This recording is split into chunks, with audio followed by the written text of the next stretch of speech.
और महाराष्ट्र में महायुति यानी कि एनडीए गठबंधन से जुड़ी एक और बड़ी ब्रेकिंग न्यूज मिल रही है। दावा इस बात का किया जा रहा है कि बीजेपी महाराष्ट्र में 48 में से 34 सीटों पर चुनाव लड़ सकती है। शिवसेना के शिंदे गुट को 10 और एनसीपी के अजित पवार गुट को 4 सीटें मिलेंगी। हालांकि अभी तक इसका औपचारिक ऐलान नहीं किया गया है। तो बड़ी अपडेट आपको बताएं, कुल 48 सीटें हैं और 48 सीटों में से 34 सीटों पर अकेले बीजेपी चुनाव लड़ सकती है, जबकि 10 सीटों पर शिवसेना एकनाथ शिंदे गुट लड़ सकता है, 4 सीटों पर अजीत पवार एनसीपी गुट लड़ सकता है।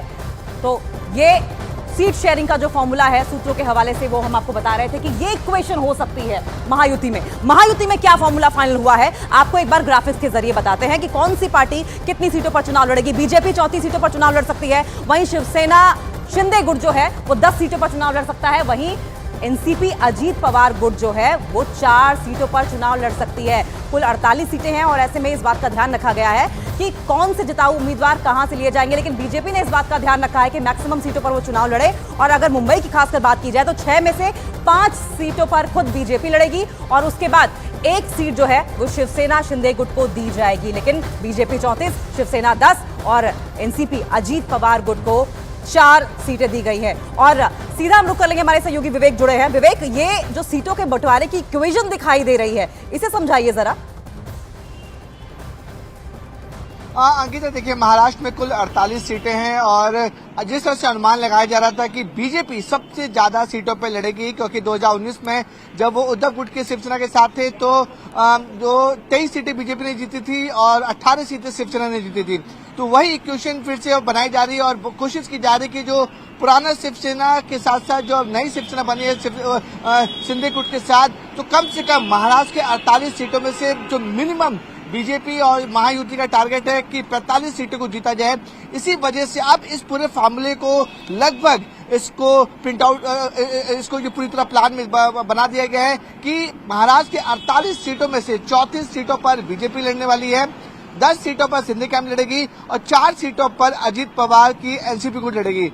इन तीनों पार्टियों ने मिलकर लगभग ये तय कर लिया है कि 48 में से इन सीटों पर ये पार्टी लड़ेगी और कोशिश की जा रही है कि 48 में से कम 45 सीटों पर महायुति की जीत हो। क्योंकि कुछ दिन पहले जब केंद्रीय गृह मंत्री अमित शाह जब मुंबई आए थे तो उन्होंने तीनों पार्टियों के नेता एकनाथ शिंदे, देवेंद्र फडणवीस, लौटेंगे आपके पास विवेक, लेकिन इस बीच हम महाविकास अघाड़ी का भी जिक्र करेंगे। महाराष्ट्र में लोकसभा चुनाव के लिए महाविकास अघाड़ी में सीट शेयरिंग का फॉर्मूला गले की फांस बनता चला जा रहा है। कई दौर की बैठकें हुई और कई दौर की बैठकों के बाद भी महाविकास अघाड़ी सीट शेयरिंग का फॉर्मूला फाइनल नहीं कर पा रही है। बताया जा रहा है कि इस विवाद को सुलझाने के लिए आज राहुल गांधी की एंट्री भी हो सकती है। और इससे पहले भी हमने देखा था कि किस तरीके से उद्धव ठाकरे की ओर से कुछ सीटों पर अपने कैंडिडेट्स बिना कंसल्ट किए कांग्रेस से या फिर एनसीपी से उतार दिए गए थे, नामों की घोषणा कर दी गई थी। और अब ऐसे में महाराष्ट्र में लोकसभा चुनाव के लिए महाविकास अघाड़ी में सीट शेयरिंग का फॉर्मूला गले की फांस बन गया है। 3 तस्वीरें हम आपको दिखा रहे हैं। देखिए किस तरीके से ये सीट शेयरिंग की जो बात है वो लगातार फंसती हुई दिखाई दे रही है। राहुल गांधी अध्यक्षता कर सकते हैं, राहुल गांधी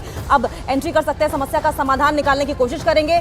वहीं प्रकाश अंबेडकर अलग मांग किए हुए हैं। महाविकास अघाड़ी में सीट शेयरिंग पर फंसे पेच को सुलझाएंगे। सूत्रों के मुताबिक महाविकास अघाड़ी में 17 तारीख के बाद सीट शेयरिंग का ऐलान होगा। जानकारी के मुताबिक 17 मार्च को राहुल गांधी की मुंबई में बड़ी सभा होनी है। हम सीधा रुक कर लेंगे, हमारे सहयोगी विवेक हमारे साथ एक बार फिर से जुड़े हुए हैं। विवेक, क्या बात है, महाविकास अघाड़ी में यह बात बनते बनते बिगड़ क्यों जाती है, रुक क्यों जाती है?